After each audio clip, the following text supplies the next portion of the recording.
Hey, I just finished a 2 mile walk. Ran into one of my neighbors and who lives in the subdivision.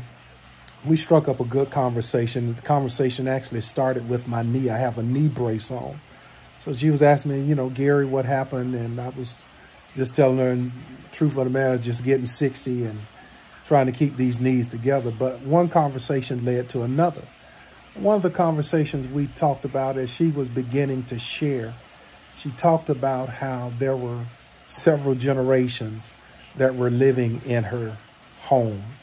And it was a little bit challenging and difficult. And when I thought about that, as I got back, the idea came into my mind. What do you do when you are dealing with crowded spaces, when you're in a crowded space? And I just thought about that. And a couple of things I want to share with you just very quickly. One of the suggestions when you find yourself, because some of you are living in multi-generational homes. So what do you do when you find yourself in a crowded space? One of the suggestions I'd like to give you is to do something that will help you to maintain your sanity. How ironic, she was out walking, and normally she walks every day. And one of the things that I told her, I said, well, man, walking is one of the ways that you can maintain your sanity.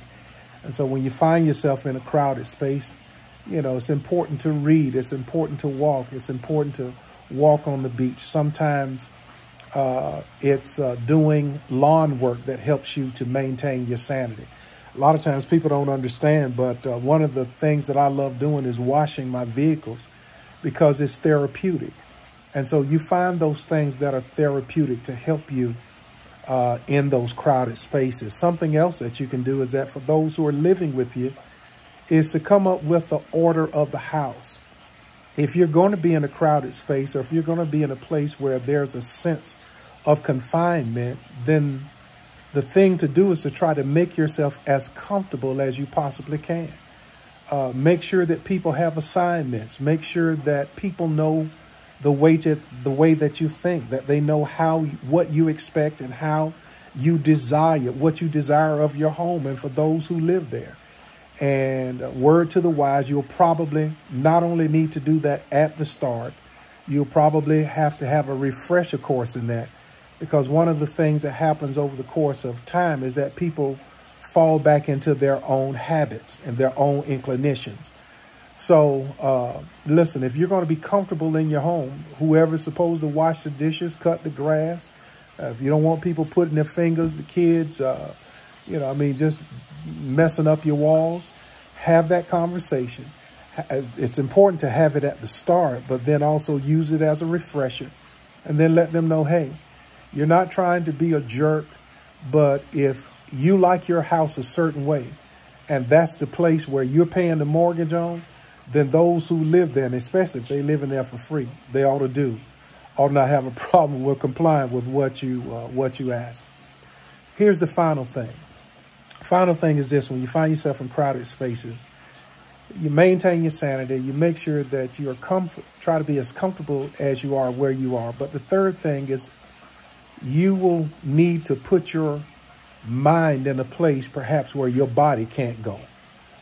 Now, Paul says, the Apostle Paul in the scriptures, in Philippians chapter 4, verse 8, whatsoever things are true, lovely, honest, are of integrity, if there be any virtue, if there be any praise, Paul says, think on these things, which means meditate on these things. To meditate means to ponder over. It means to study. It means to marinate. It means to dwell. And so if your mind is not, whatever you focus on is what you're going to focus on. So if all you focus on is the spot on the floor where they wasted coffee and they didn't get up, you're going to go crazy. All you do is look at the garbage and, okay, I'm going to see when they're going to take this garbage out. Listen, have that conversation. You're going to probably need to repeat it more than you need to, but you can't dwell there. You got to meditate on some good things, according to the Apostle Paul. And the reason being is because you got to do something to keep your spirit up. The writer of Proverbs says the spirit of a man will sustain him, but a wounded spirit who can bear? So to keep your spirit from getting wounded in confined places, make sure that your mind travels to a place where sometimes your body can accompany. I pray this word today gave you strength for the journey.